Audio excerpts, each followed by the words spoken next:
tell me, what did I do wrong? What did I do wrong in the military? This is basically a fine, a tax on me. In order to get what is owed to me, I've got to go fight for it. And then I'm going to have to pay hundreds of thousands of dollars just to get what was owed to me. Let's say, the case finally comes in my favor. Guess what? I'm going to have legal fees. It's not like my attorney's working for free. He's going to get 30% of whatever I got coming. And I'm telling you right now, that's going to be between $100,000 and $150,000. And then, because I'm going to get a lump sum amount that is going to be equal to what most very successful CEOs get paid in a year, I'm going to get taxed out the butt on that. I just got informed of something that literally no one else knows. And that is the Army has decided they're going to continue to fight me. So even though the court sent their order back to the Army has decided that they're going to dig in their heels and they're going to continue to fight. I don't even have time to process this yet. So I've got to figure out how the heck we're going to keep going financially. I would think that this kind of story is something that would outrage the American people. For those of you who complain about people from foreign countries, particularly, what did you do about it? Did you go knock on their door and welcome to your neighborhood? Did you go over there and try to say, hey, bud, come over to my house for a barbecue? Hey, do you know about how we do things here? I know you're new to the country. Can I help you out? Can I tell you when is a good time to hang your American flag out front? Can I tell you how often you should cut your grass? Can I tell you what type of beer you should drink and who you should hang out with and what kind of clothes you should, anything. You want to sit here and you want to complain about a population of people, but you don't want to do anything to help them. They use the H-1B visa program as a thin veil, as a fig leaf to cover themselves in order to engage in this type of behavior. But the bottom line is we've got the midterms coming and they're pulling out every stop they can to try to get every last vote out to hope they can keep the House come this November. I hope they do because I'm a Republican, but I don't like the way they're going about doing it. This is not the right way. I love my country. I'm like, good. You can love your country all day. It doesn't mean you have to go around and tear down and be negative to everybody else. Can't I be proud to be white? Sure, be proud to be white. I don't care. It doesn't matter to me. But you don't have to turn around and say bad things about black people, Latinos, and Indians and Asians to make yourself feel better. That doesn't make you proud of being white. That makes you a white supremacist.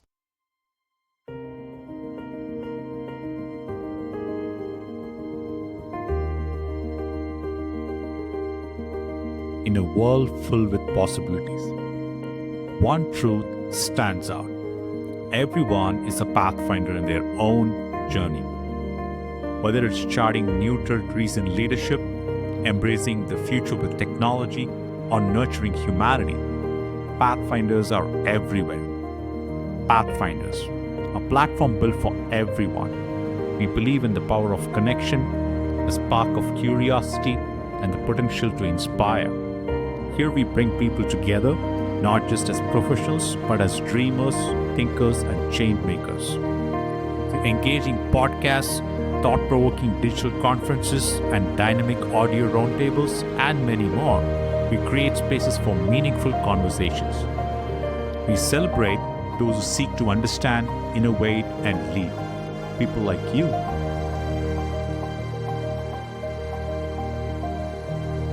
Pathfinders inspires. Pathfinders embraces technology. And above all, Pathfinders spreads a vision where leadership, innovation, and humanity converge to shape a better and brighter future. We are here to connect, to build bridges that transcend barriers, to share stories that matter, and to foster a community driven by passion and purpose. Be a part of this journey. Be a Pathfinder. Welcome to Pathfinders.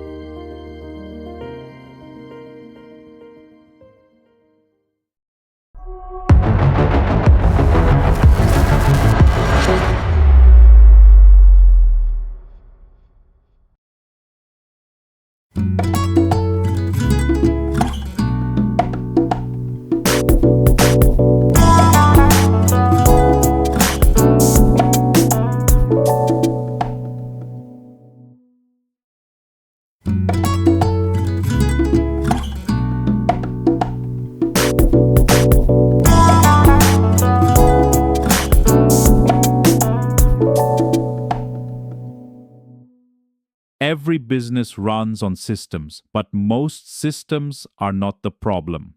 Misunderstanding is. Teams interpret requirements differently, details get lost, assumptions creep in, and before long, projects slow down, costs rise, and complexity takes over. Adaptech Group helps organizations solve this at the source. Founded by Adam Dimitruk, they bring clarity to complex systems using a method called event modeling. Instead of starting with code, they start with the story of the business. What actually happens, in what order, and why it matters. Like a storyboard for software, event modeling creates a shared picture that everyone can understand. Business leaders, developers, stakeholders, all aligned before anything is built. That alignment changes everything. Fewer surprises, less rework, better planning, and faster delivery without chaos. But clarity isn't just for the beginning. With event sourcing, they make sure systems never forget every change, every decision, every action captured as a complete history over time. No lost data, no guessing what happened, no blind spots, just a full, reliable story of how the business actually works. This means better decisions, stronger trust in data, easier debugging, and systems that adapt as the business evolves. And in a world driven by AI, that clarity becomes even more powerful. Because when systems are broken into clear, understandable steps, AI performs better with fewer mistakes and less risk. Adaptech Group doesn't just help build software, they help organizations understand it, design it, and trust it. Because when confusion is removed, progress becomes predictable. Adaptech Group, design it right, build it once. Visit adaptechgroup.com and book an event modeling session today.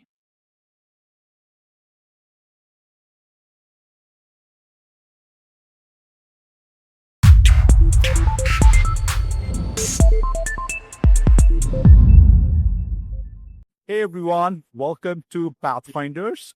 Today we have an amazing guest actually. Let me introduce the guest properly. Today's guest is someone really special and my good friend. I've gotten to know him, who's a really kind individual, good friend. I want to introduce him properly. So he's an embodiment of resilience, courage, and unwavering conviction. He's a U.S. Marine Corps veteran, a decorated Iraq War combat veteran, and a man who answered his country's call not once, but repeatedly. After serving in the Marines from 83 to 1993, he returned to military service following the attacks of 9/11, deploying twice to Iraq, first with the Texas Army National Guard and later with the U.S. Army during one of the most intense chapters of the Iraq War, the Battle of Ramadi. As an M1A1 Abrams tanker, he stood on the front lines at an age when most soldiers are long removed from combat. While many of the men beside him were in their 20s, he was in his 40s, leading the front line, one of the most dangerous battlefields of the conflict. But the war didn't end when he came home. What followed was a 12-year battle against the very institution that he served. Despite recommendations for disability retirement and promises made through military channels, he found himself trapped in a relentless legal struggle with the U.S. Army, a fight that stretched over a decade now, drained his family's finances, tested his resolve, and challenged his faith in the system. Today, he's a 100% permanent and totally disabled combat veteran who recently secured a landmark victory in federal court after 12 years of litigation. Yet, even after winning, he and his family continue to navigate a difficult waiting period as they await full compliance with the court's order. Beyond his military service and the legal battle, he has become a powerful voice for fairness, accountability, and truth, whether speaking about veterans' rights, government responsibility, or standing against prejudice and discrimination. He has never been afraid to speak his mind, even when doing so comes at a personal cost. This is not just a story of a soldier, it's also the story of a warrior who fought overseas, came home, and discovered that his toughest battle was still ahead of him. Wheless. What a pleasure. Thank you for having and thank you for coming to Pathfinders to share your story today. I'm so honored. Well, thank you. And that was a quite an introduction. Thank you very much. But the fact of the matter is, I taking away all the superlatives and the nice things you said. It's all factual. It's all true, what you just said. And unfortunately, I'm going to give you breaking news right here, right now, because I just got informed of something that literally no one else knows. And that is the Army has decided they're going to continue to fight me. Yes. So even though the court sent their order back to the Army has decided that they're going to dig in their heels and they're going to continue to fight. I literally just sent an email to my attorney to alert him to this, even though he was addressed on the email as well. And so that's where I am. So I haven't even had time to process this because I really, really had hoped, although I feared, that this is what exactly was going to happen. So I can't really say too much more about what they said in their letter. I'll have to let my attorney take a look at that and figure out how we're going to respond to it. So now, I know where the answer is now, but that doesn't mean the fight is over. We still have time to fight this, but this is going to have to go beyond the courtroom. This is going to have to go beyond paperwork. This is going to have to get picked up in the media. This is going to have to be a case of there has to be public outcry against this. The reasons that they're giving, like I said, I'm not going to go deep into it, but the reasons that they're giving basically is they're doubling down on the same reasons that they gave before, that the judge already told them is insufficient. And so we're just going to have to see where it goes. But in the meantime, that leaves me and my family stuck in the middle. And as you very aptly pointed out, we've exhausted everything we've got at this point. We literally are living off of borrowed money and money from donations. That's it. And that's where I'm at right now. So I'll just forget about that for the time being, and I'll let it spoil the good conversation that we're going to have. This is an ongoing fight. I'm used to these kind of things, and I can't do anything about it right now, so I'm not going to sit here and cry and spilled milk. I'm going to move on and take care of business, and we'll fight this fight when we get the opportunity to do so. No, I was not expecting that. But what changes? I mean, you were expecting a positive decision by end of this month, if I'm not mistaken. Well, the court order gave the court order from the United States Federal Court of Claim. Judge Solomonson issued his order on March 31st of this year, and it's an extremely long order. It's unusually long.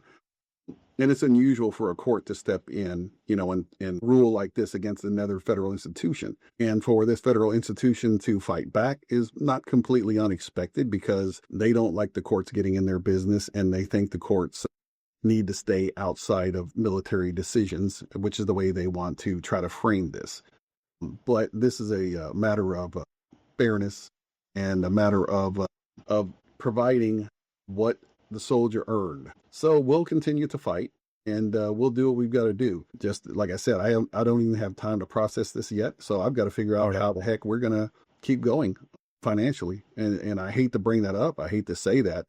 The last thing in the world I want to do is somebody on the side of the road begging, but I'm just doing it, but on the internet.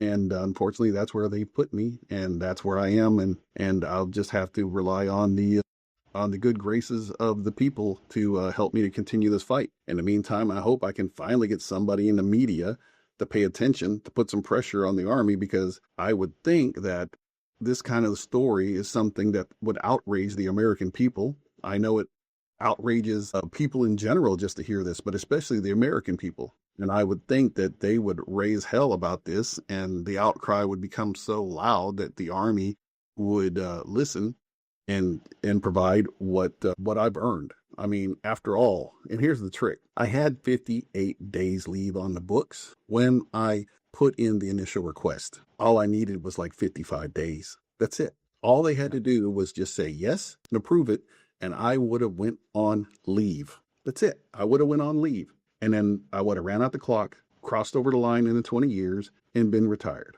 That's all. I mean, I don't know why that's so controversial to just allow somebody to stay the additional time in the military on the books, but just sitting at home on leave, waiting to pass this 20-year mark. That's all I wanted. But for some reason, that seems to be too much of an ask. I mean, we've got billions to go fight in Ukraine. We've got billions to go fight in Iran.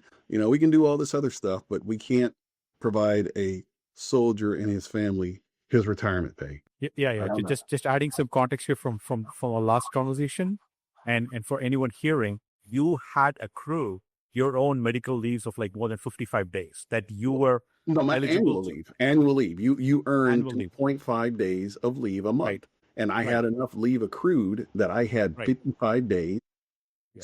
58 days Right. leave. I only needed 55 days.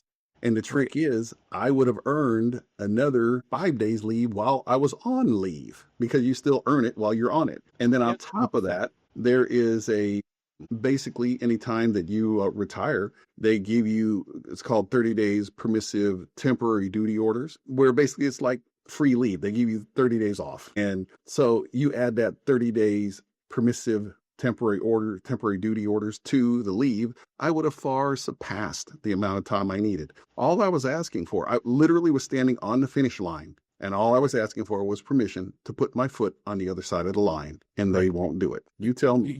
You've been fighting this fight for the last 12 years, Since if I'm not 2014, mistaken. and actually Since, longer than that because the fight started while I was still on active duty. And then because the way that they determined that they were not going to allow me to finish, I was literally escorted around the base, forced to check out, and then rushed into retirement with no recourse, evidently. And the only thing that saved me on this was that during my deployment to Ramadi, the battalion commander, Lieutenant Colonel Silverman, was our commander. After we came back from that tour, he retired from the Army and he went to law school.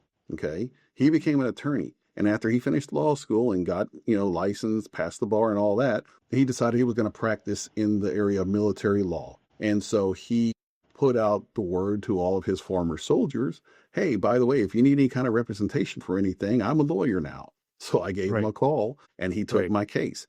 And we've been fighting it ever since. So there you have it. I mean, it was 2014 since I got out. It took an additional 3 years before me and him connected and started the actual case from there. But really, it was earlier in 2014 when I started the process that the clock really started. But yeah, it's been almost 15 years now. For anyone listening who may not be in your world of like U.S. active military veteran world of like of Secretary Hexeth and the Department of Defense and War, just to add context, how easy or difficult it is to approach any of these institutions? Like, is it like you can file a paperwork and they're going to respond, or like it takes days and months or years? How is the process actually? Is it straightforward?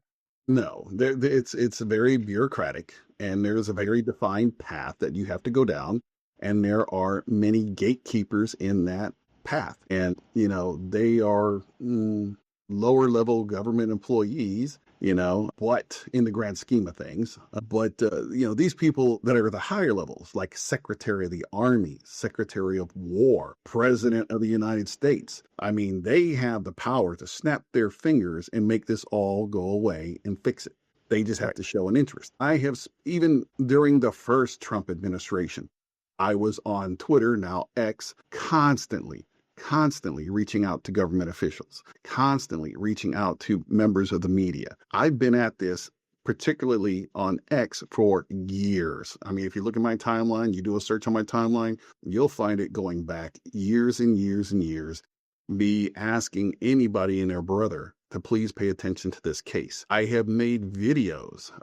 The last year the President Biden was in office, on Veterans Day, he made some comment about no veteran will be left behind, no veteran will be ignored during my watch. I made a video and posted it on X as an answer to him, but no response. And then President Trump got back in. I had high hopes. I saw that he initially pardoned all the nonviolent J6, as he dubs them, political prisoners. He pardoned many people who had received, very stiff punishments for smaller infractions. People who had been silently praying outside of abortion clinics and ended up put in prison. He pardoned all those people. And I'm sitting back here with my hand up. Hey, me, please, sir. Hello, me. And I did everything I can on my end. I mean, I'm just one guy sitting on the internet, crying out for someone to pay attention to me. And I have no magnification, no amplification, no nothing. And I can't get anybody. And trust me, I tried every single news organization there is, local, national, every media personality. I've tried every major print publication. I've tried military specialty outlets. I mean, I've done everything I can. And it seems like we're stuck now in this legal limbo. And so we've gone, we played with the bureaucracy. The bureaucracy didn't want to do what they were supposed to do. We went to the court. The court did their part and came back and told the bureaucracy, you're wrong, fix it.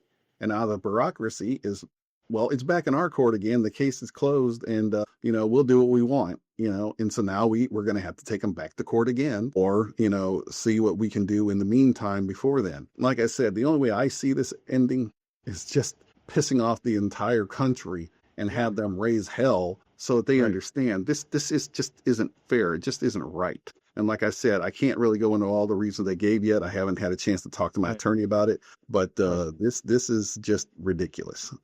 I will say this much. This case will highlight why veterans and those serving do not trust the military when it comes to mental health. They tell you that if you want help, if you need help, if you have questions, if you think you need help, come in and talk to someone. We'll help you. Well, I did that, and then they betrayed me. So now you understand why people don't want to go in and talk to anyone, why they don't want to get help. And you understand why their suicide rate for veterans is what it is. Because on one hand, you're like, if you need help, get help. And then when you reach out and you try to get help, they then use that against you.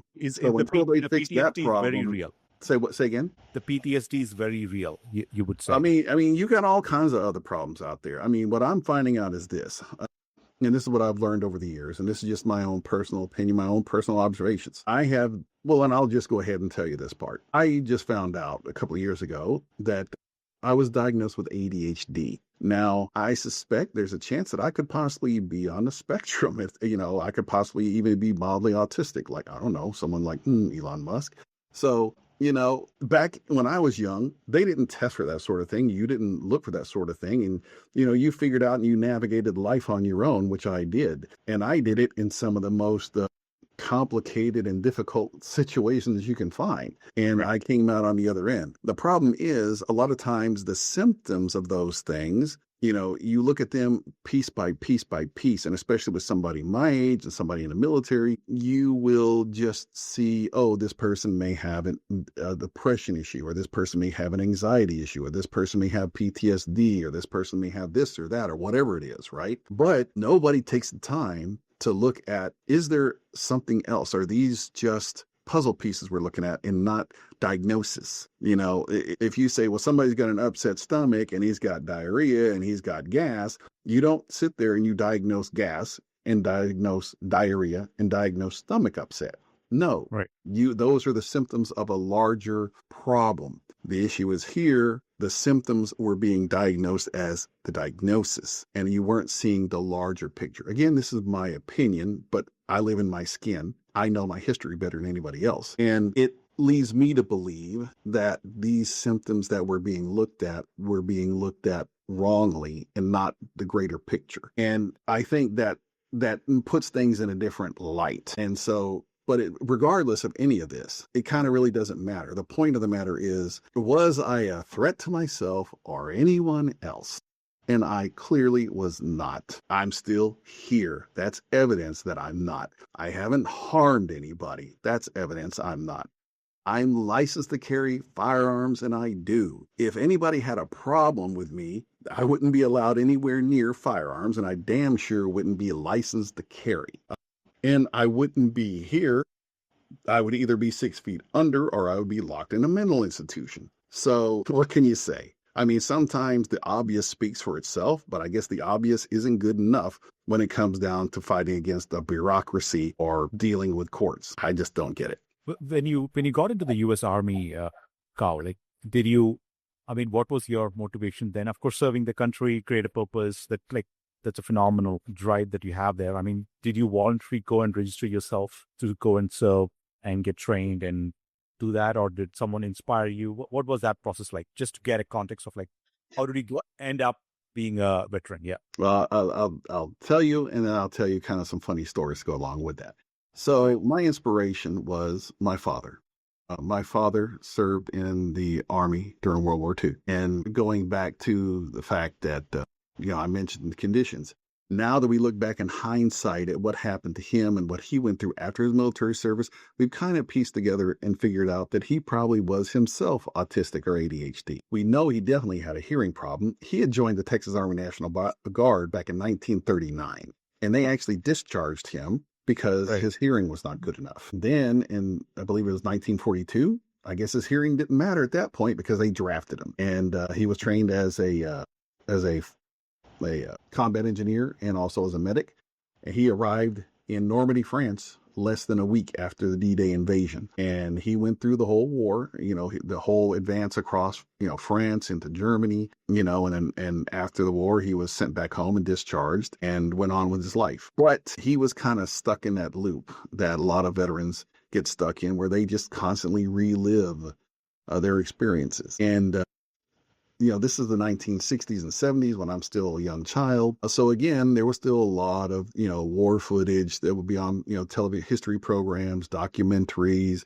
There was even, movies or series like 12 O'Clock High and Rat Patrol and, Hogan's Heroes, McHale's Navy. It was all over the place because at that time, all the veterans of World War II were in their middle age and they wanted to appeal to them. So me and my father bonded over that. We sat and we'd watch TV and we'd watch the programs, and it'd be like any kid, hey, Dad, what did you do during the war? And, he would tell me about his experiences. Unfortunately, because of his situation, he ended up, not doing well after the war. And he had a lot of problems dealing with his mental health. And, he paid a high price. And back then, they didn't know what to do with people like that who might have autism, who have PTSD, et cetera, et cetera. It was pretty barbaric what he went through. And were you already in the military service at the time when he went through? I was a young child. I was a young child at this point. And it got to the point where, he could not continue to support his family. He could not continue to be a good, reliable father. And so, my sister and I ended up in institutionalized foster care. And we did get to, go visit him, spend time to time with him as we grew up. And I continued to bond with him, throughout the years.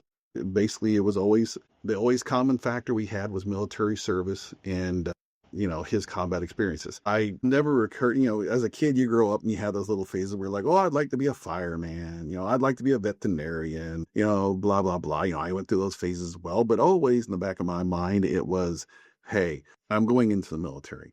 There was no doubt in my mind. And as soon as I was 17 and eligible to sign up, I did. My dad even had to sign the release form for me so that I could sign up, because you have to have permission if you're under 18 years old. So the funny story here is I originally was going to sign up for the Army. I had taken a physical, I'd taken a test and everything like that, but the Army wasn't interested in trying to give me what I wanted. At the time, they had all these advertisements on TV. Hey, if you want to be a helicopter pilot, you don't have to go to college. You can join the Warrant Officer Flight Program and come be a helicopter pilot. Be all that you can be, and so that's what I wanted, and they weren't interested in that. The Marine Corps recruiter ended up at our high school about a week later, and, he promised me the moon. They had a program in the Marine Corps where they could get me in as a pilot.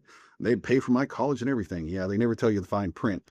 But I already had friends who had signed up for the Marine Corps, so I was like, hey, I guess I'm going to go join the Marine Corps and be a pilot. Went to college about a semester, decided, nah, this is not for me.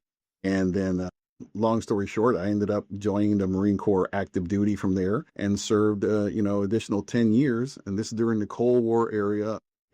And, all this time, is when Lebanon happened, Grenada, Panama, Desert Shield, Desert Storm, Somalia. I didn't get deployed to any of that stuff.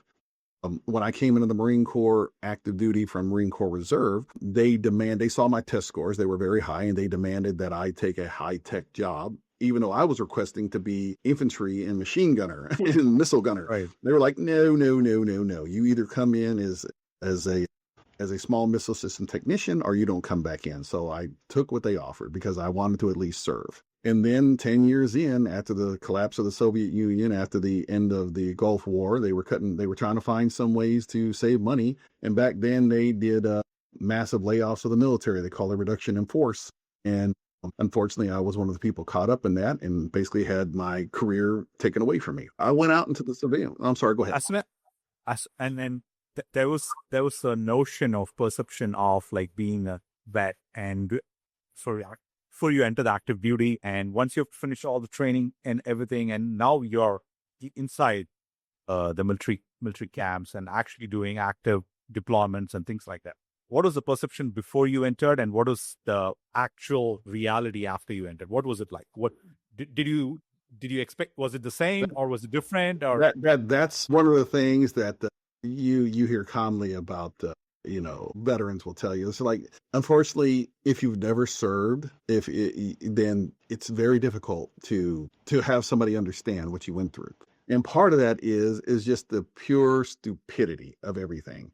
I mean, you want to talk about bureaucracy and just things being done that don't make any sense. That is what happens left and right. But you got to understand, the military is a chaotic business.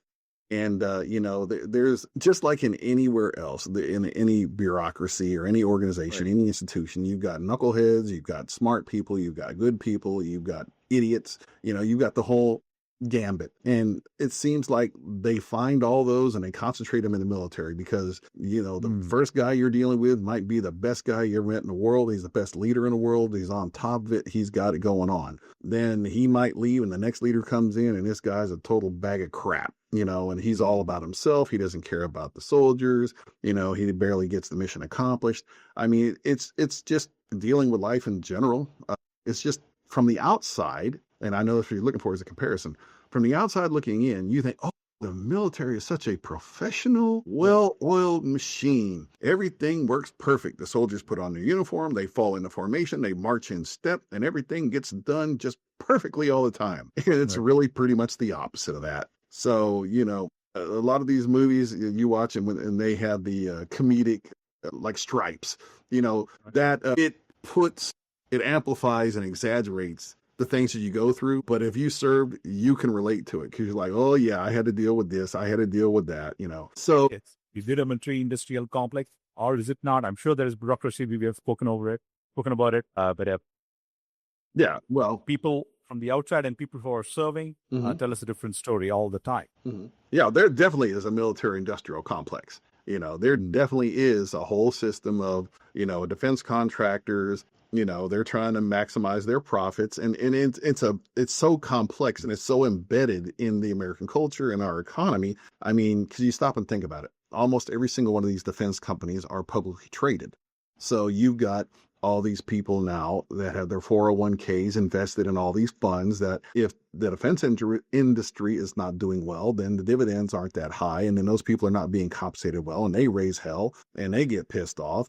And then their congressman, their senator, or whoever is going up for election in that district is getting their earful about that. The president and his administration is getting an earful about the economy sucks. Look at our 401ks, blah, blah, blah. Well, how is a way that you can fix that? Well, you can go buy some more weapon systems. You can provide some more weapon systems to other countries. And then all of a sudden, you got more orders rolling in and the stock prices go up and everybody's happy. And then at the same time, you got, the CEO, his whole family donates to Congressman Umpty Frats, because they want Congressman Umpty Frats to be reelected because he's friendly toward that defense company. And of course, that whole family's benefiting from it. And the whole system is legal. So there's nothing you can say about it. They're exercising their First Amendment right to support, whoever they want to. And if they want to contribute to their political campaigns, they can. And, this all goes on. But then there's all the dark and black and shady money that goes along with all this. Because, for instance, I'll give you an example with your good friends, and I'm saying that very sarcastically, next door in Pakistan compared to India. And we all know that they're basically a failed state, a welfare state. They only survive off of the support they get from the United States. Now, they buy a lot of weapons from us. But where do you think they get the money to buy those weapons? We give them military aid. So basically, they're not buying them, but we're buying them in their name. But that's coming from U.S. taxpayer dollars. The same thing is going on with Ukraine and in any other country that we help out with our equipment. We're paying for it. So basically, you've got government subsidization of the defense industry, which is propping up, parts of our economy. So it's embedded in there. So there definitely is a military industrial complex. Its tentacle reaches out in every direction, and everyone in the United States is touched by it in one way or the other. I'm not here to, provide judgment on that, whether it's good, bad, or whatever. I'm just stating Right. it definitely exists and it's definitely there. Now, Got it. getting back to the individual soldier on the front line, he doesn't give a flying care one way or the other about all that stuff. He's just trying to figure out how to dodge the next bullet coming at his head. And Right. so, these younger guys who are serving, they may not know, they may not understand. A lot of times, it's not until they get out and become veterans. And then, when they start getting older and start understanding life and the world a little bit better, that's when they see, holy crap, that what I thought I was doing, what I was serving was something different than what I actually ended up doing in serving. And that's why you've got now the current generation of veterans are all, pretty much from the global war on terrorism. They served in Iraq or Afghanistan. And that's why they are so against forever wars, as they label them. We don't want to go in and nation build and spend billions of dollars trying to take countries that have different cultures and different ideas and Americanize them. It's not going to happen. We might be able to help them figure out how they can, build back afterward. But that's why you see a lot of the things that are going on with Iran right now. We're not just invading Iran like we went into Iraq or Afghanistan, because we don't want to get boots on the ground, because we don't want to get mired in that situation and get stuck having to build bases there and hold land and get involved in nation building. And I know that's what they're trying to avoid now, but sooner or later, we'll see where that's going to go. But that's a whole different subject. I spent about like less than 5 years in the US, Carl. I mean, otherwise I would have never even understood like what a Democrat is, like what a Republican. Even now I don't understand what it is. They say it is something, but people again question, even from both sides of the aisle, like what it is actually is. I used to see bumper stickers like veteran mom, veteran wife, like my right stickers on the bumper. You have seen it, and all the time. And I think it's a proud statement to put it on the car sticker, saying that okay, fine, my family is serving the military. It's a proud thing to say. But when we spoke about the industrial complex and basically the way the industry actually works, okay, is it making good on the stock? Is the 401k maturing or not? And I would be glad actually if the 401ks actually did well and all the vets and the veterans were actually doing well, which is at least I see as a win-win kind of a scenario. But whereas here, I mean, especially where I come from, I grew up originally brought up in India originally, and that part of the story. And I'm also observing that the way the complex works is like the equipments are sold to the neighbor, to Pakistan, and also sold to India, sold to other countries. So the way the machine can actually profit is by having an endless war kind of a situation in the rest of the region or the war. I don't know what's really happening. The current situation with Israel and the Gaza, for instance, also the war situation with Ukraine versus Russia, and all these like different countries are not actively producing military equipment. Many of them do buy from this complex that you're talking about. And of all of this, if it had actually at least benefited the people who had supported the industry, I'd be at least fine, that they're doing good, they serve the country, they're reaping the rewards. But I'm not hearing that, which pisses me off even further. Well, this is one thing that's changed. What in my mind would be recently, considering the past 200 years. So probably about the time that I was getting out, they were changing the retirement program for the military, and they were going more to a 401k based program. The traditional, situation was you served 20 years and whatever money you were making at the moment you got out, you got 50% of that for the rest of your life. Or and there was like a formula for like every additional year, it was like additional 2%. And so when you got up to like 30 years service, you would get 75% of your base pay. Then they changed it to where, okay, we're going to go with what's called the high three. We're going to average the 3 highest years of your pay.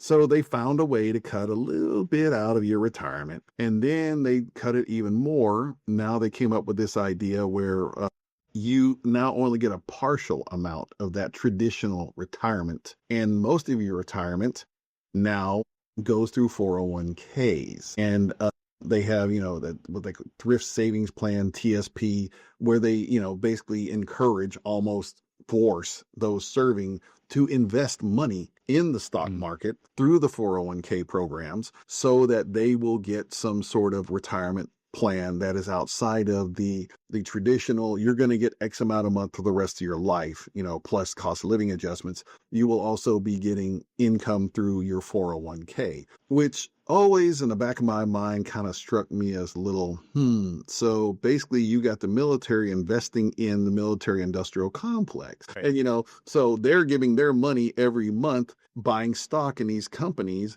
these same companies that are building the weapon systems that they are using, every day, not necessarily for combat. It could be your uniforms. It could be the vehicle you're riding in. It could be the medical equipment being used to care for you, etc. But it's even so embedded now that, like you said, even in the military retirement system that they have now, those serving are basically in a position where, it's one of those, you can opt out if you want to, but you're not going to opt out. So you've got everybody who's serving in the military basically investing in 401ks, which also usually are heavily invested in defense industry. So like I said, it's almost now genetic. It's so imprinted now in every facet of our life over here. It has to do with the economy. It has to do with foreign affairs. It has to do with many things.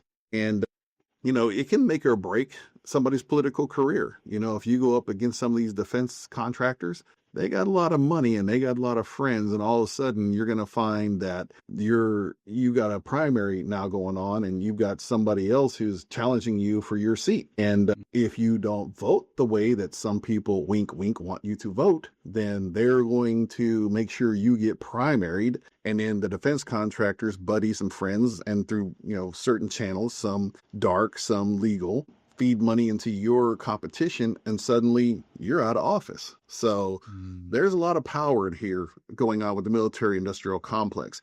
You may have saw this back in the last presidential election during the GOP primaries when Vivek Ramaswamy was running, and Nikki Haley was one of the people who was running, trying to also get the nomination. And on X, we tended to call her War Barbie, because when she got done with her government career, she went in and got on the board of Boeing and some of these other defense contractors. And that's what a lot of them do, especially military officers. Once they get out, they turn around and they go work for these people at different levels, and they're set for life. But if you think that doesn't play some into their decisions, if they're especially higher levels, generals, admirals, etc., hey, I'm going to be sure that I don't piss off my buddy over here at Lockheed that I play golf with on Sundays, because, when I retire next year, I'm going to go work for him. So you have some of those things going on where people might question the ethics of it, and they may say it's a conflict of interest, but there's ways to skirt right up against the law without breaking it. And that's what happens a lot. Yeah, no, I was just looking for, I saw the debate with Vivek Ramaswamy and Nikki Haley, and he called her the Dick Cheney in 3-inch heels. Yep. Right. Exactly. And he held up that famous sign. What did it say? Nikki is corrupt, Yeah. So, yeah. Yeah, totally remember that. No, it's not my business to ask, but at the same time, I wanted to ask, you mentioned something important in terms of like all the people who are also already serving in the military also naturally tend to invest in these like 401k in military companies, right? So none of my business, you don't have to give me an exact number, but what percentage of your investment would you think you would have invested in these military organizations or companies that are already listed stock? That would be very hard to say, because the TSP 10%, 20%, 50%, just like top of your head. It would be almost impossible for me to tell you. And here's why: because these different plans are just like different mutual funds. Okay. And those fund managers decide where they're going to invest. And then you have the things like BDS come along, or blah, blah, blah. Oh, we need to divest in this. We need to pull out of that. So, people want to go after BlackRock and say, oh, they're horrible. We don't want to invest in BlackRock anymore, all this and that. Right. So you always got these things going on. So does the typical private, sergeant, captain, lieutenant, major who, is 30 years old or less and has the last thing on their mind is retirement, they're more worried about, where the next beer is and are they going to get laid this weekend? And, they're not thinking about, now the smarter ones, they're thinking about what's my 401k doing and how can I optimize it? But, you're just given a few choices and you just say, I'll go with that one. And you pretty much forget about it. And you're not a day trader. You're not sitting there looking at oh my God, that's against my principles. I don't want to, I don't want to be invested with anybody who manufactures oil, or that kind of sort of thing. I mean, you get limited amount of what fund you're going to invest in, and that's pretty much it. So there's very low visibility to the people actually on the other end of it who were invested in those funds. And, Is there a say? I mean, like as a soldier, but do you have a say, like how much where you want to? Suppose you tick the boxes. I get it. I'm hesitant to lie to you. I am not some super expert on that retirement plan because it didn't apply to me, so I didn't dive deep into it when I was still in. Got it. And it's probably changed, quite a bit, maybe, since I've gotten out. But that's something that's pretty easy to research and to get the answers to. But are you going to ever find out exactly how many exact soldiers are invested in gold plan, and how many are in blue plan, and how many are in green plan? And then year to year, who is part of those plans? Did Lockheed drop out, but then McDonnell Douglas go in, or did North America drop out? Did Chrysler go in? It's going to be constantly changing. So there's really no way to get a solid answer on that. So I can't tell you how many millions or how many billions that those serving end up investing in defense industry. There's just no way I can tell you that answer. Maybe somebody super smart who can do a lot of investigating can figure that out, but that's not me. Yeah. No, that's perfectly fine. No, but my angle and intention of asking that was because people are already serving for the military, and they get paid for it, of course. And they also have families, and they want to look forward to their future. That's where they invest in something like a mutual fund or a 401k as a retirement savings. And some portion of it, I'm sure, we don't know what it is, but some portion of it definitely gets into these military companies, which are publicly listed companies. And so first you serve with your time and your effort and your energy and all of that. Then you're also investing in some of these, not everyone, but in some percentage, let's put it that way. And what we are seeing is they're not being treated very well once they're out of service, which is a super frustrating part of all it's actually. And hey, you've already served the country, you've invested in those companies, but when you're actually done and out of service, they are hesitant. Is that the right word to take care of the vets, or what is the right word here, Carl? I think. Where is the challenge actually coming from? Is it the hesitancy, or is it not the willingness not there? I think it's more of, like I was saying in the beginning, it's just more of a case of bureaucracy. I mean, you have these huge, enormous institutions like the Department of War, Department of Army, Air Force, Navy, Marines, Space Force, Coast Guard, et cetera, on and on, Department of Homeland Security. I mean, the numbers are staggering. The common mind doesn't comprehend trillions and billions of dollars. Hell, millions is hard enough for most people. And, the amount of money and power that these organizations have. And once they get moving in a certain direction, that inertia, that momentum, it's very hard to get them to change directions. And if you're standing in front of it, especially if you're just one guy, you're going to get smushed. Okay. And you get these people who get into these offices in there, and that's their little kingdom. That's their fiefdom. They are the boss. They have control. And how dare anybody question them, or I'm going to uphold, this regulation, blah, blah, blah. And they don't see past that. They don't look at the human element, or they don't look at common sense. Now, I'm not saying that's everybody. There's some people out there who, I won't say some, I will say most are doing the right thing. Most of them are trying to take care of veterans or those who are serving. But then there are those who get, fall through the cracks. And then it could be easily solved. Like in my case, somebody could just use common sense instead of just being an a-hole and going with, I dotted this T and I, dotted that I, and I did this, and I did it by the book. Use some common effing sense. I mean, the dude is just asking for 55 days, 60 days to go on leave so he can get over his 20 years. Is that hurting you? Is that doing anything to you? Is that taking any money out of your pocket? Is this stopping us from sending equipment to Taiwan or to Israel or Ukraine or bombing the living crap out of Iran? No. So what is the problem? What's the big deal? It makes the whole world for me and my family. I mean, this is our life, our future.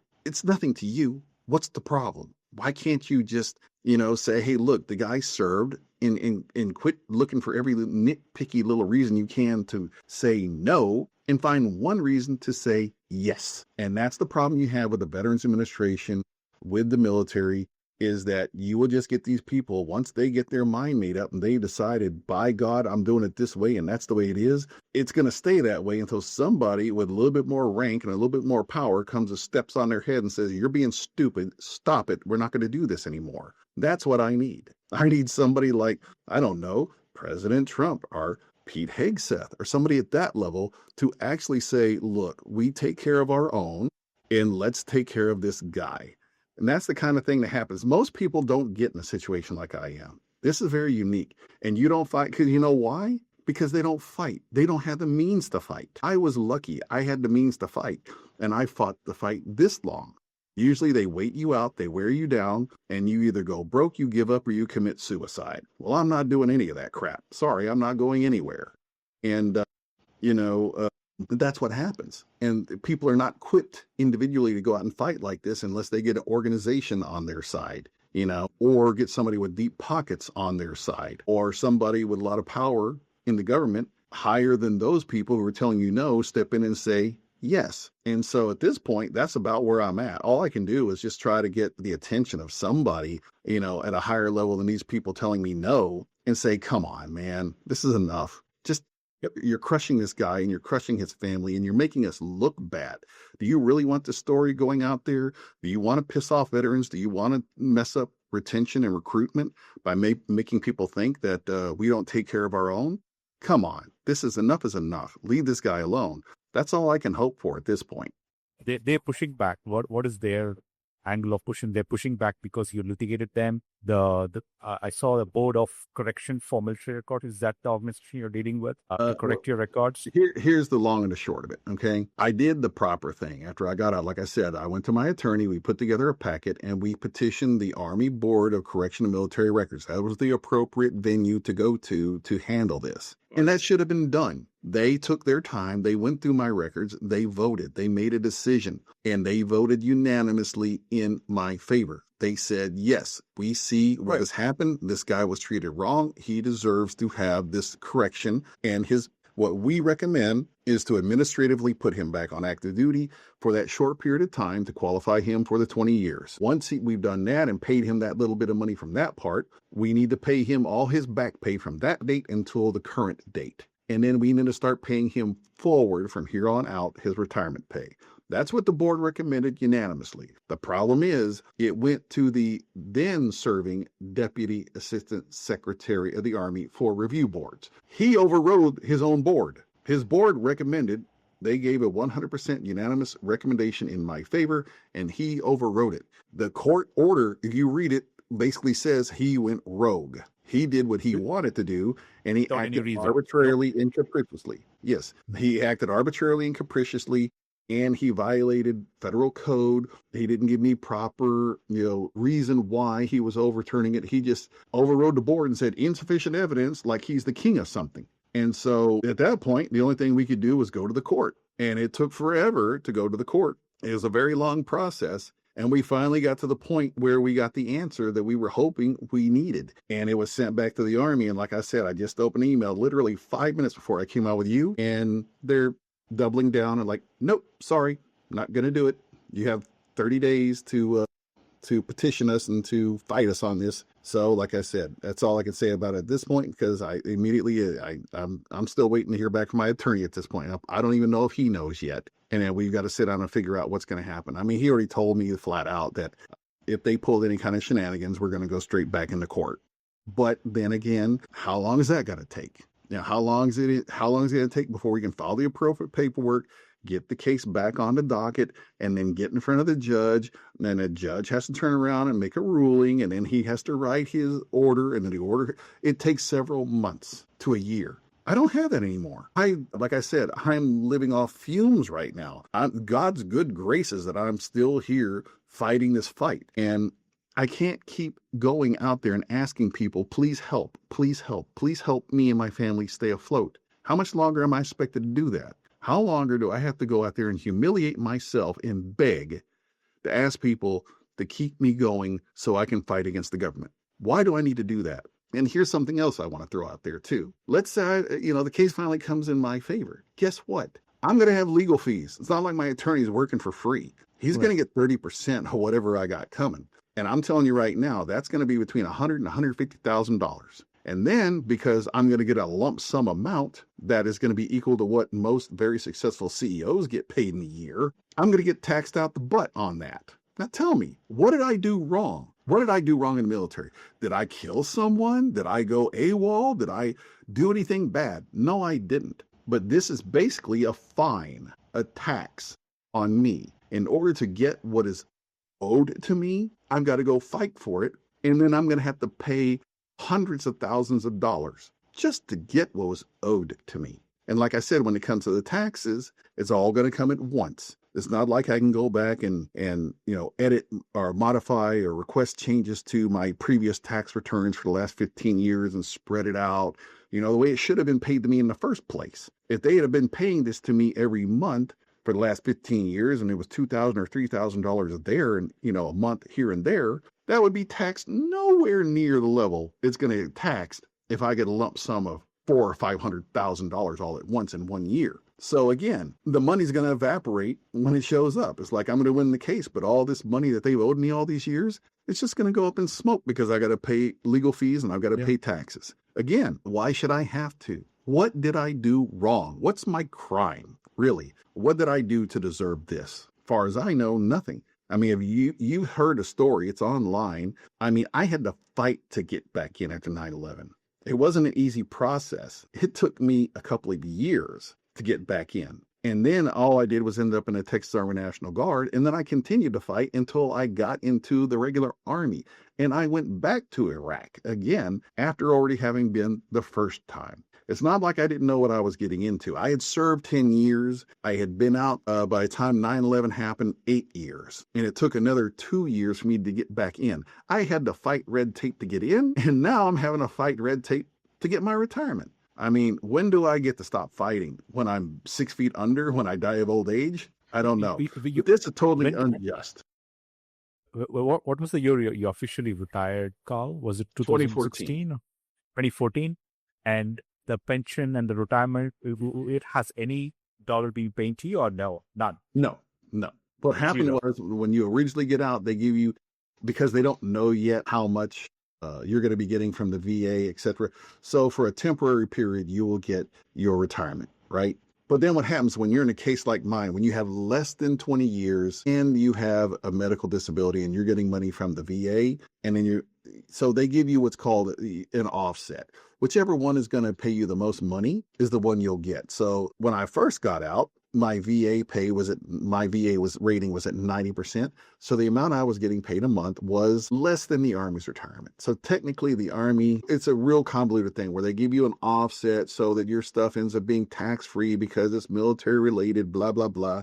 But then once my rating went from 90% to 100%, then the VA pay was more than the Army. So the Army pay went away and I just get VA pay. So I have been deprived of my military paycheck since 2014, that retirement check, which would have been about, anywhere between $2,000 and $3,000 a month. And that adds up. Now stop and think about this too. You were talking about investing. Yeah. Now, what if I had taken that money all these years and invested it in the stock market? How much more money could I have made? And what if I had invested in real estate? How much more money could I have made? But instead of me, and that's the other thing. You win a case like this against the government, guess what? There is no damages. There is no pain and suffering. There's not even interest payments. So if you sue a corporation or a government as a civilian, a lot of times you're awarded like a 6%, interest payment because they held your money all this time. And that's to make up for the fact that you didn't get to have that money in and go invest it somewhere else. And 6% is kind of paltry, considering you could have gotten a 15 or a 20% return or more, depending on if you're Nancy Pelosi, you can do even better. You can go out there and get a lot of money in the stock market.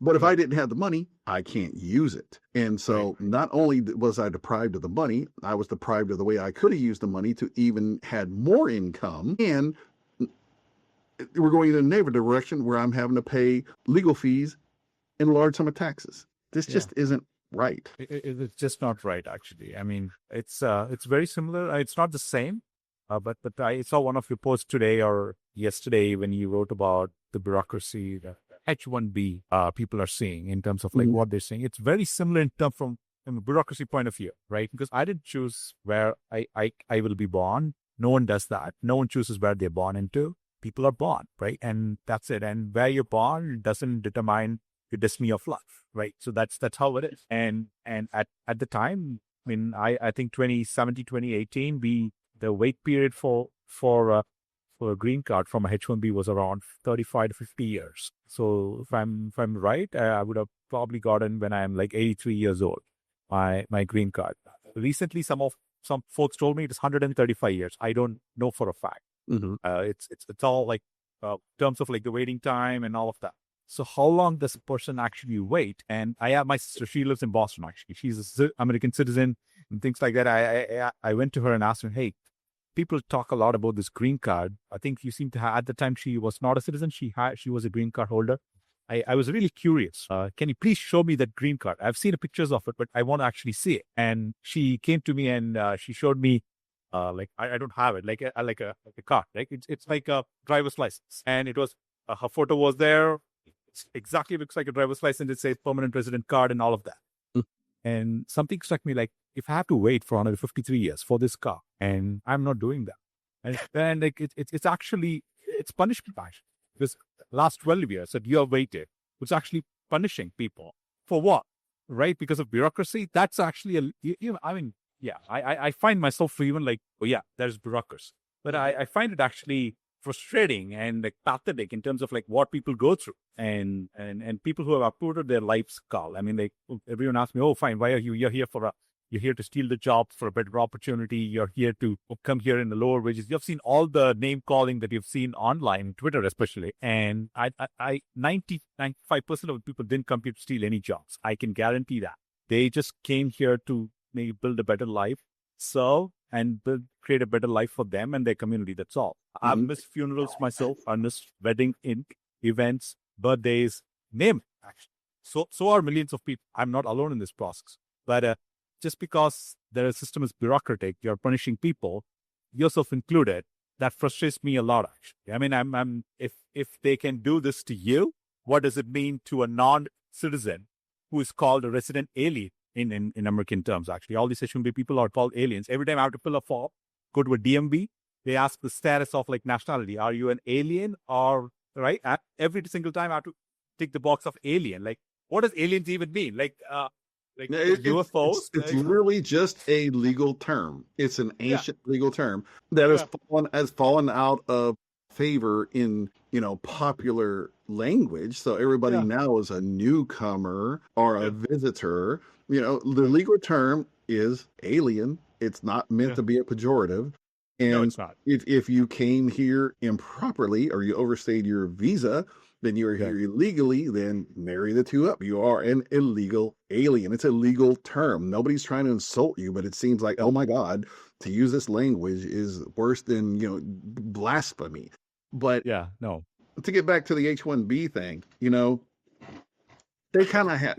Before we even start about H1B, Carl, you have been a savior and you're doing God's work in terms of like actually going and like destroying the narrative of H1B. But thank you for your service, first of all, serving the country. And thank you for your service again for giving a shout out to some of these like strange fringe elements that are online. So a big thank you for that, first of all. So sorry, let me interrupt. No, that's fine.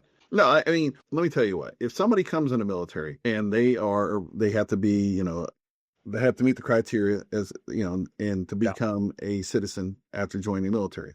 Now, during Iraq, I actually helped a young man who was deployed with us. And we had a lot of people in our unit who are Hispanic. And many of them, have roots in Mexico. Obviously, this is Texas, and we're the Texas Army National Guard. Right. Of course. And this one young soldier was not a citizen.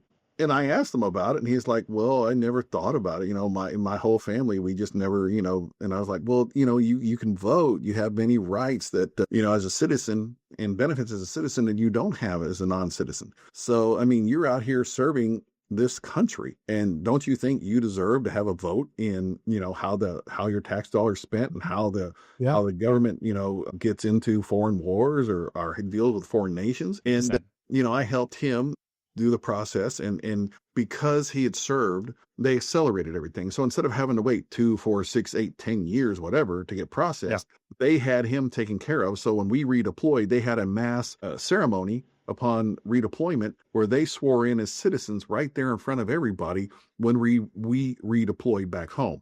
And I'm very proud of helping that young man become a citizen. And I would like to see something like that for the people who are asked to come here and help out our country, because that's what's going on. That's what everybody misses. They're like, oh, these Jeets, these street shitters, these smelly Indians, and all the other, bad things that they say. They're stealing our jobs. Americans should come first, and then you have some people who try to, make it a bit more removed from being racist, and they want to try to act puritanical about it. Oh, well, I'm just here to talk about the merits of the program. Yeah, but you're still spreading false information, which fuels and feeds the knuckleheads who are the racists. So you may not be a racist, but you're enabling the racist, and you're enabling the racist. So you might as well be called a racist as well.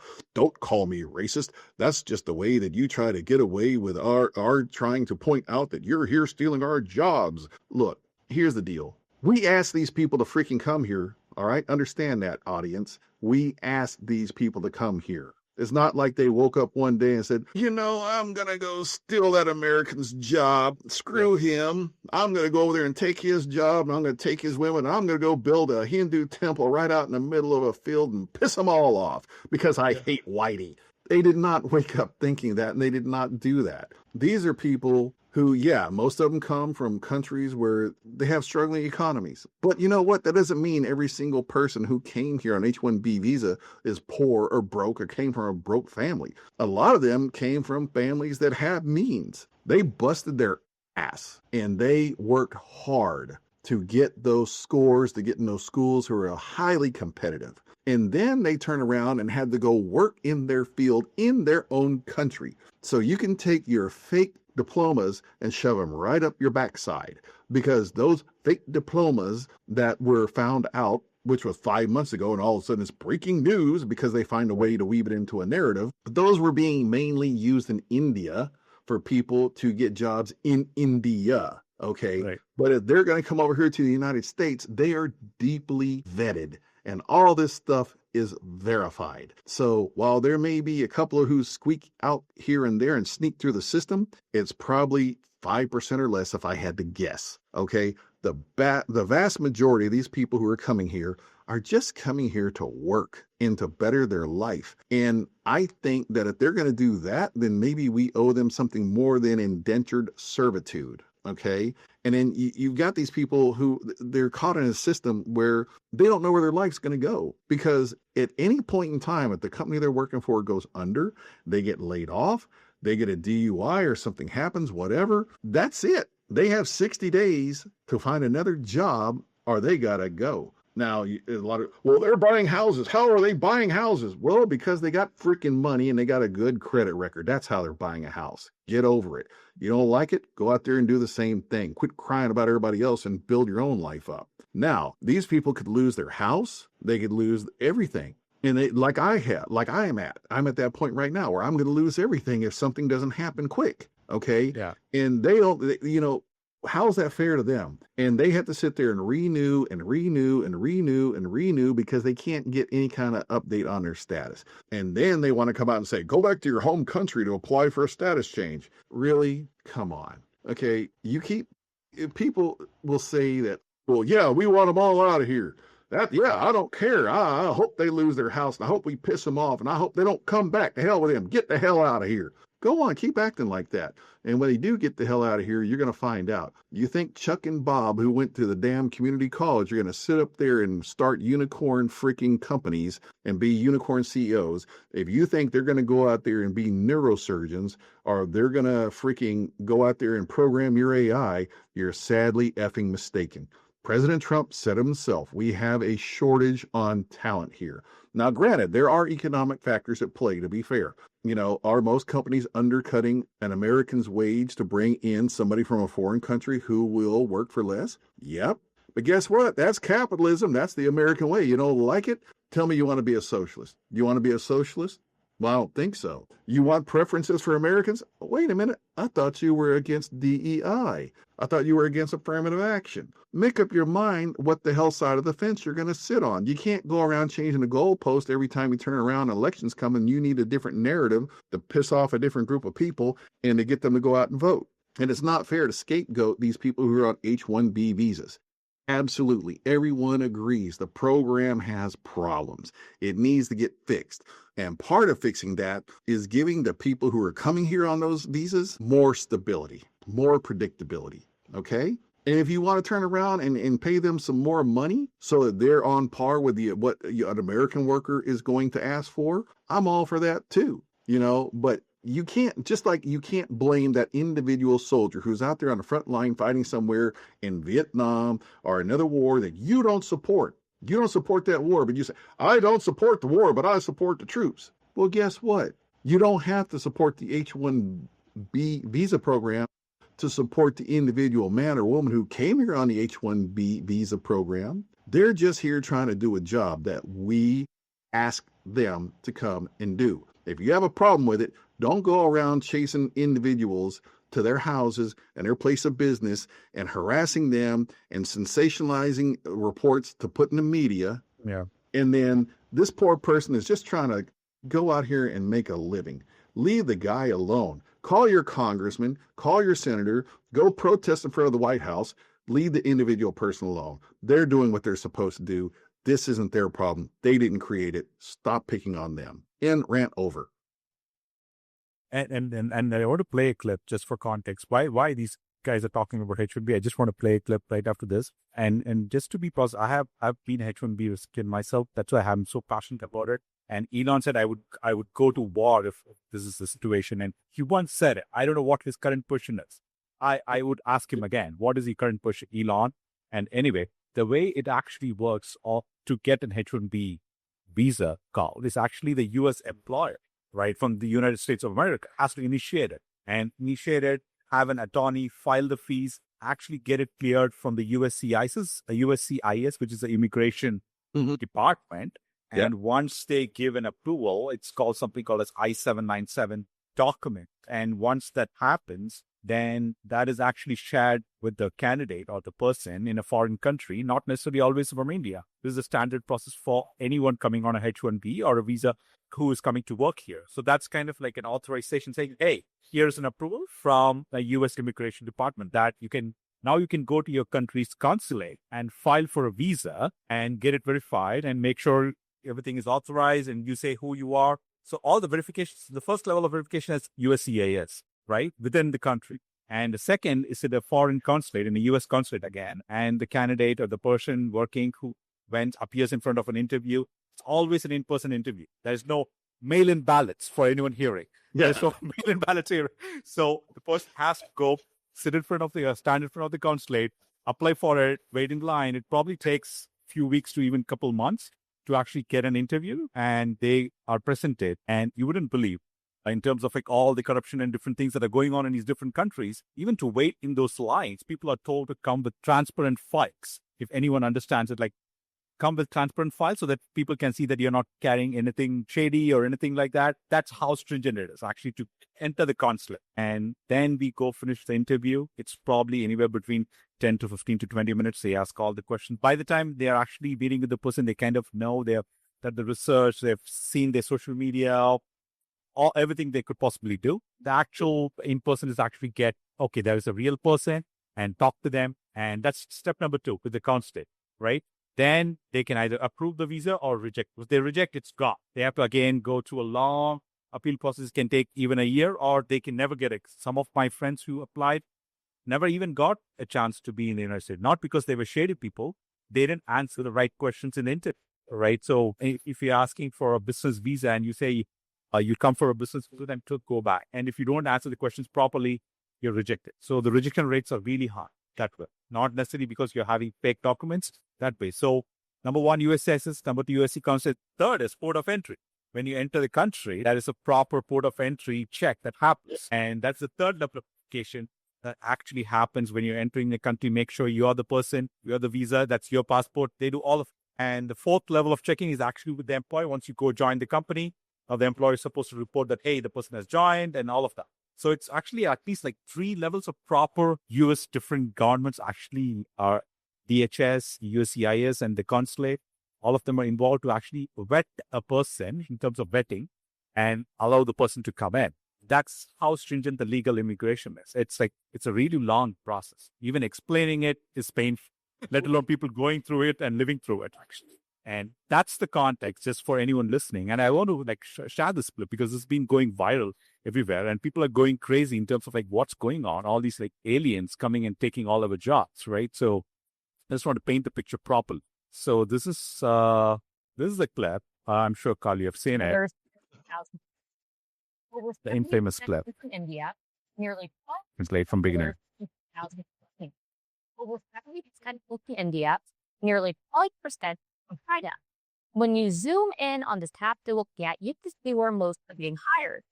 Dark net pot, so a high density of H1B these holders. Now we're learning more about the pod program. One former official tells Newsweek that up to 90% of applications, 90% from India contain fraudulent documents or involve unqualified applicants.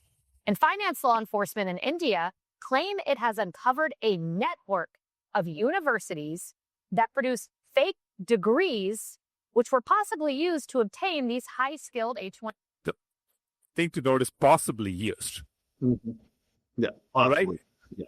Yeah. Of universities that produce fake degrees, which were possibly used to obtain these high-skilled H-1B visas, including one school which allegedly stole over 36,000 fake degrees, sold, I should say. It cost as little as $1,400 for one of those. And while these are supposed to... I just wanted to play that just for context. You've seen my post on X about I've seen this. it. I ripped it apart. First of all, I want to say this. Kayleigh McEnany and Fox News, I'm embarrassed and I'm ashamed of you. You were the spokesperson for the President of the United States. You're not stupid. You know exactly what you were doing. You know exactly what you did with that report. Number one, I was a vigorous consumer of Fox News up until recently. And it's not that I chose not to. It's just that I've been too busy to watch the news lately. But I stay informed the best I can regardless. And I have seen her and other people on Fox News go after Newsweek and claim that they're not a good source of news, a good source of information. They're left-leaning. I've seen them go after other organizations like MSNBC for doing the exact same thing, using one sole source instead of having multiple sources that are verified, and taking two different subjects and combining them together to manufacture a straw man. You're taking two totally separate subjects and combining them into one where they don't belong to create a narrative that doesn't exist, just to go feed red meat to the base. And by doing that, like I said, you may not be the racist, but you know good and damn well what you're doing is giving ammunition to the racist. So that makes you complicit. You're just as bad as everyone out there using all these racist terms and saying all these racist things. So I'm sorry, but I'm embarrassed and I'm ashamed of them for putting that report out, number one. Number two, as you heard, allegedly, possibly, according to Newsweek, Newsweek said one former official claimed, well, you know what? I'm going to claim that Kayleigh McEnany has a Christmas tree growing out of her forehead. It must be true because I claimed it, and I'm saying it on your program. They can use you as a sole source. Woohoo! See, we just did the same thing she did. How stupid. Okay, she created a false illusion. She threw that out there. And if you think that was by accident, you're wrong. Somebody wanted that report out there. Now, the question is, did she go along with it knowing it was a bunch of crap because she wants to keep her job, or was she a part of it? Either which way, it doesn't look good, but that was horrible. That was absolutely horrible because most people consider Fox News to be nothing more than a mouthpiece for the Republican Party and for the United States government when the Republicans are in power, just like they claim that about CNN and MSNBC when the Democrats are in power. That was a hit job. Point blank, no ifs or buts. that was meant as a hit job to smear the Indian community. And again, like I said, they use the H-1B visa program as a thin veil, as a fig leaf to cover themselves in order to engage in this type of behavior.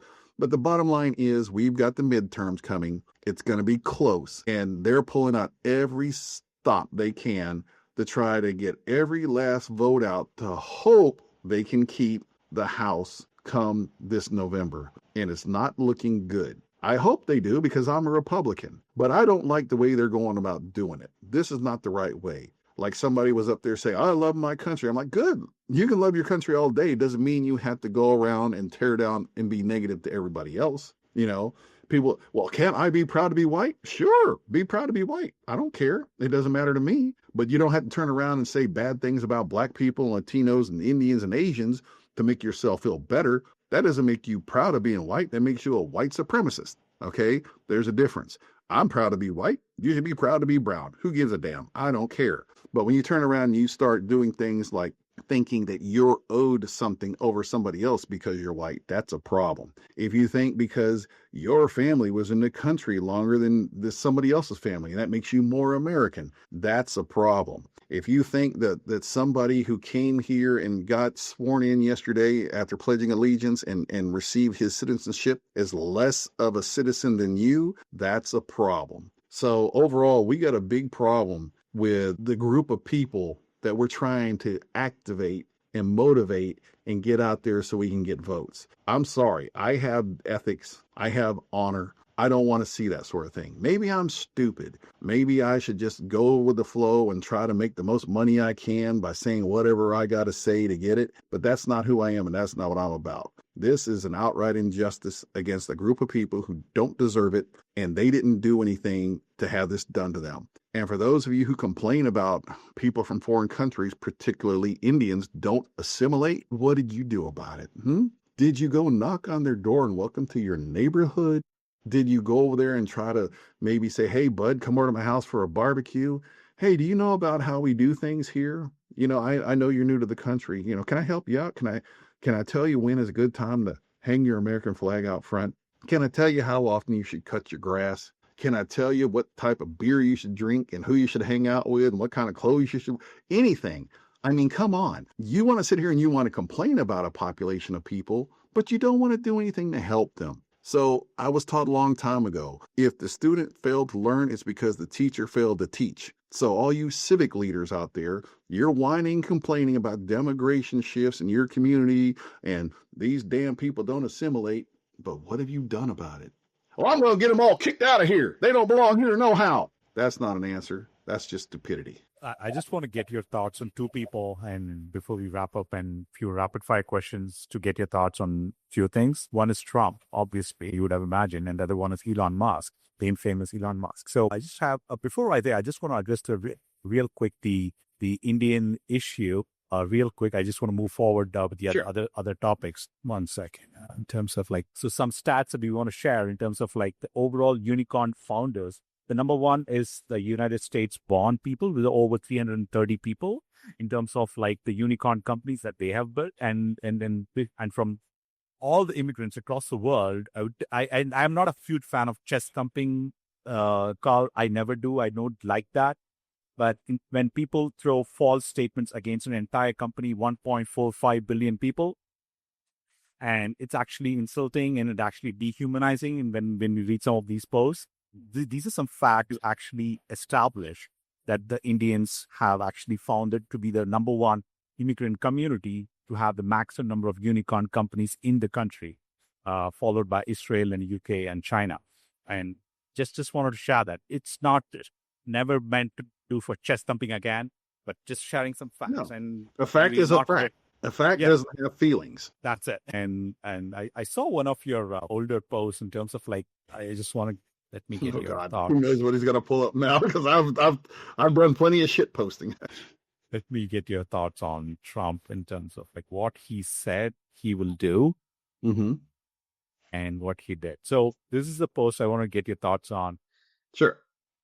What was Iraq, Syria, and the takedown of ISIS? Remember, what about 9 killed, 10 wounded in Niger town ambush? What about Operation Martyr Soleimani when Iran retaliated for Trump's assassination of Soleimani? I read it out because we are also doing an audio version of the show, which comes on Spotify and Apple Podcasts. If anyone is listening in the car, they can actually listen to it.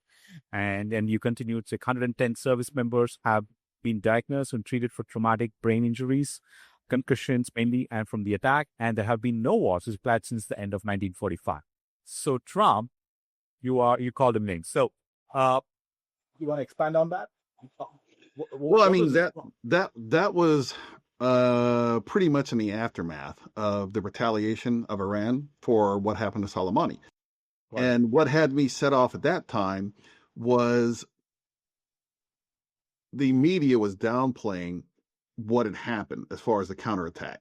And the media was at first saying, oh, look, with all the ballistic missiles that they fired into Iran, oh, they missed the base and all the soldiers were safe. They were in their bunkers and nobody got hurt and blah, blah, blah.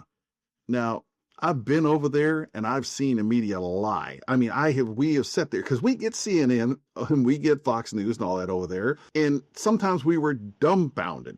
It was during the election season going back in the 2005 season and that time frame. And to see the things that they would say on air versus what we were seeing on the ground in Iraq did not match. And it's the same thing that was going on here because I was getting reports. I was reading alternate media and I was listening to guys who had been in, and I was getting different information that there were people who were injured. And the fact that at the time, I don't know people, just like I don't hold it against Bush. People are Bush lied and people died. I don't think Bush lied. Did he get misled? Possibly, but he didn't lie. Okay. I think some people misled Trump at the time and made him believe that, that the damage that had been done was less extensive. They minimized it. And maybe he didn't get the reports about how many servicemen who had been hurt, or that maybe a few had been hurt and released back to duty. Now, if you go back and you do reports on that, you will find that there were quite a few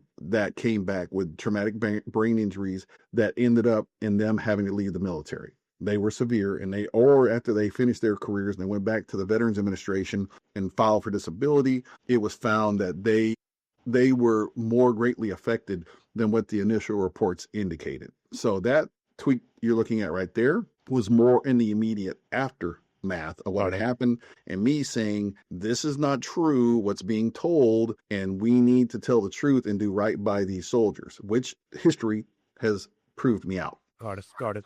I think one thing I've followed in terms of doing the right thing, and I'm sure like Charlie Kirk said some mean things in from time to time, but at the same time, overall across all of things, I think he did the right thing in terms of going and talking to college kids in terms of educating them. We spoke about education. Maybe he actually tried to educate and running those turning point events back again and again and again across cities, time and over, bringing important speakers to these events. And I think that was one of important movement in terms of changing the Gen Z and the youth's narrative of what is being a conservative, what is the Republican movement after all. And I saw the entire RNC convention that ran for 4 or 5 days, pastors coming and praying and all of that. And Charlie Kirk actually cried when Trump got elected in 2024, right? And an enormous sacrifice. And for him to be, there was, of course, a memorial service conducted, which was fine, but actually the way he was treated and the aftermath after his death, I'm out of words in terms of what is actually the base. Seeing so many people who came out in terms of not supporting him, including heavy supporters like Tucker Carlson, Megyn Kelly, Candace Owens, Joe Kent from the DNI himself, and so many people who actually were supporting the base, who actually came out and not against Trump, but they were not in favor of some of the ongoing things. Because he said no wars, but there were wars, and a lot of things that he actually promised, he went against it. I actually, in 2024, for full context, I was actually supporting, and even Americans, I fought with them, hey, you're supposed to go Republican, go get Trump elected. He's the guy who can save America, because if America is saved, I think the world is saved. And from a Canadian perspective as well, so I was in favor of Trump. And after so many things that have actually happened, and within so many other things, the reports coming out, I don't know what to make of it. But yeah, anyway, just a 60-second clip. It's not long like this one. Nope. Okay, cool. Yeah, there you go. So this is a clip I wanted to play. It is It is disgusting to see everyone, politicians, media figures, activists, and the world's richest man exploiting a murder like this, weaponizing those images. And Elon Musk has done this before. You remember a year and a half ago when he went on this blitz of tweets over the new year against Keir Starmer and Jess Phillips, claiming the British government was complicit in the rape of the country and that people should go to prison. He got many of his facts wrong, as people point out at the time. Families from some of the towns said, stop exploiting our children. He is obsessed with finding these cases where he can then amplify far-right voices. He doesn't just do it in England with Tommy Robinson. He does it in Germany with the AfD. Obviously, he does it in the United States with Twitter.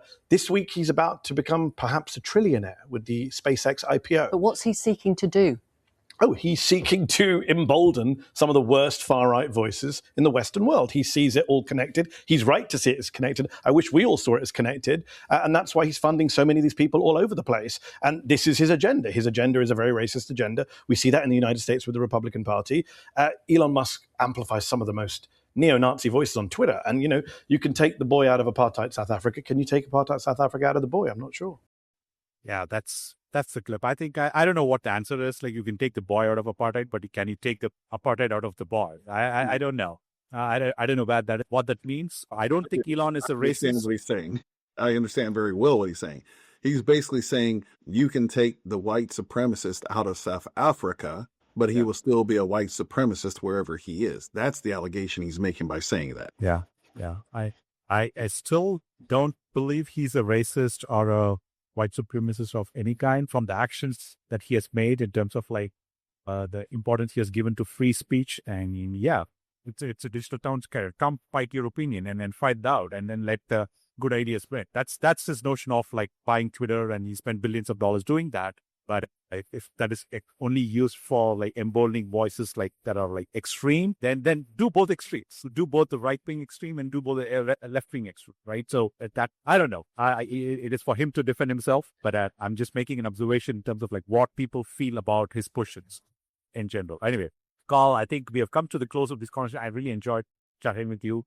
And even after our initial interaction, Carl, it was always felt like we were constantly in touch, kind of in Twitter on X, we were liking, retweeting, commenting, and we were there. So I really enjoyed it. I want to congratulate you for hitting it big and getting in the media. I'm glad that somebody picked you up and gave you some of the exposure that you deserve for all your hard work and your opinions. No, means a lot. So thank you for that. But so here are some final closing questions, rapid fire questions. So one word, courage or fear. So if you had to choose one word only out of this question, courage or fear, which one would you choose? Courage. A duty or comfort? Say again? Duty or comfort? Duty. I kind of knew it already. Iraq in one word. Iraq in one word? Mess. Leadership in one word. Oh, I see what you're saying. So, okay, leadership in one word, caring. Never quit or give up. Never quit. Legacy in one word. I just want to get a one-word answer for some of these people I'm going to mention and get your feelings of what is that one word that these people represent, right? If you want to say a line, go for it. Ronald Reagan. The Gipper. George W. Bush. Flawed. Donald Trump. Masterful. Barack Obama. Revolutionary. J.D. Vance. Disappointing. Elon Musk. Strange. Tucker Carlson. Lost. Tulsi Gabbard. Warrior. Did you say lawyer? Warrior. Okay, warrior. Okay. Pete Hegseth. Fighter. Winston Churchill. Misunderstood. Abraham Lincoln. Father. Martin Luther King Jr. Justice. Mahatma Gandhi. Misunderstood. Narendra Modi. Revered. Vladimir Zelensky. Learning. Vladimir Putin. Nationalist. Joe Rogan. Entertaining. Vivek Ramaswamy. Future. The last one. All Wheless. Somebody. No, you're not. But if you want to go back and hit me with those other ones, I misunderstood what you were going for. If you want to ask me those other questions again, you can. Or if not, we can move on. That's fine. I just misunderstood what you were asking for at first. When you were saying courage or this, that, and you were looking for you want me to do that? Yeah, I can. So let me be sure. You're going to ask me that question, and I need to give you a one-word answer as what that means to me, correct? No. So if you want to, one-word answer that. Correct. What it means, that's correct. That's right. Okay. Yeah. Okay. Yeah. Courage or fear. Yeah, I can go with, there are 7 of them. So you wanted me to check, and I said courage. Got it. So you got the answer you wanted. Okay, I understand. Yeah. I just want to make sure I'm doing the right format answers. Yeah. No, maybe I have 2 more. If you want to answer that, that's great. If you Go ahead. So family, service, and sacrifice. If you want to start with family, if you want to give a one word or an emotion, what it means to you, that'd be great. Everything. Service. Sacrifice. Sacrifice. Mm-hmm. If sacrifice is the word, So the next one's sacrifice, huh? Giving. America. I think that's the last word I had. America. Whole. There you go. Carl Wheless. Thank you. I really enjoyed actually, Carl. This is not like a one regular kind of conversation. Normally, I speak with the founders and otherwise. You're probably the first like veteran conversation I'm actually doing. I'm really like honored for your time and what you've done for your country. And really proud actually. Even though I don't live there, I'm just proud of whatever you've done to the country. You don't deserve what you're going through.